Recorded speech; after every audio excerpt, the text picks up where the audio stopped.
নমস্কার দর্শক বন্ধুরা, welcome to Bong football info. তো বন্ধুরা, অনেক জায়গায় শোনা যাচ্ছে ইস্টবেঙ্গলে রয় কৃষ্ণা আসতে পারে। তো ইস্টবেঙ্গলের কি সত্যি রয় কৃষ্ণাকে প্রয়োজন?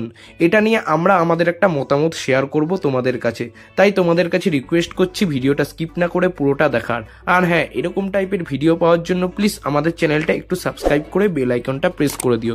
তো চলো এবার ভিডিওটা শুরু করা যাক। তো বন্ধুরা, ইস্টবেঙ্গলে ডিমিট্রিয়াস ডায়মান্টাকসের ডিলটা প্রায় ডান হয়ে গেছে।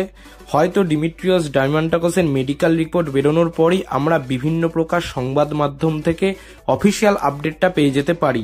আমরা যদি ইস্টবেঙ্গলের অ্যাটাকিং লাইন আপটাকে পরের বছরের জন্য দেখি, তাহলে অ্যাটাকিং মিডফিল্ডে রয়েছে মাধি তালাল, সেন্ট্রাল ফরওয়ার্ড হিসাবে থাকবে ডিমিট্রিয়াস ডায়মান্টাকস, আর দুটো উইংয়ে নন্দা ও মহেশ থাকবে।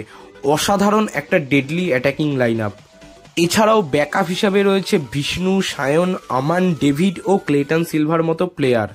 তো এই টিমটার কাছ থেকে পরের বছর আমরা অনেক গোল দেখতে পাবো, সেটা আমরা এই প্লেয়ারগুলোকে দেখেই বুঝতে পারছি। এছাড়াও এই টিমটা কাউন্টার অ্যাটাকে একটা ভয়ঙ্কর রূপ ধারণ করতে পারে অন্যান্য টিমের জন্য। তবে যেটা মার্কেটে খবর শোনা যাচ্ছে, ইস্টবেঙ্গল নাকি ACL 2 এর কথা মাথায় রেখে রয় কৃষ্ণার সাথে ডিলটা ডান করে নিতে চাইছে।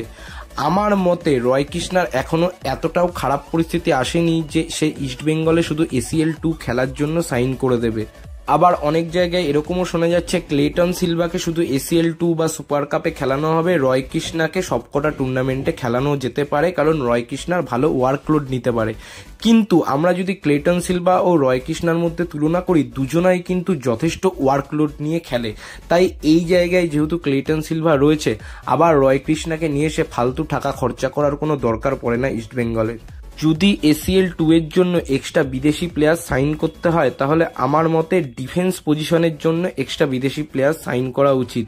কারণ হিজাজি মাহের ইস্টবেঙ্গলের মেন ডিফেন্ডার, সে যদি কোনো ম্যাচে ইনজিওর্ড হয়ে যায় বা একটা লং টাইমের জন্য ইনজিওর্ড হয়ে গেল, তাহলে ইস্টবেঙ্গলের যে ডিফেন্সিভ মিডফিল্ড কাম সেন্ট্রাল ব্যাক অপশনে খেলবে, সেই বিদেশিকেই কিন্তু সেন্ট্রাল ব্যাকে খেলতে হবে। তার কাছ থেকে আমরা একজন সেন্ট্রাল ব্যাকের মতো পারফরমেন্স নাও লক্ষ্য করতে পারি। তাই আমার মতে রয় কৃষ্ণার পরিবর্তে একজন সেন্ট্রাল ব্যাককে ব্যাকআপ হিসাবে রেখে দিলে ইস্টবেঙ্গলের জন্য ভালো হবে। এটা আমার মতামত ছিল। এবার তোমাদের কি মতামত সেটা কমেন্ট করে জানাও। আর আজকের মতো ভিডিওটা এখানেই শেষ করছি। ভিডিওটা ভালো লাগলে লাইক করে দাও, শেয়ার করে দাও।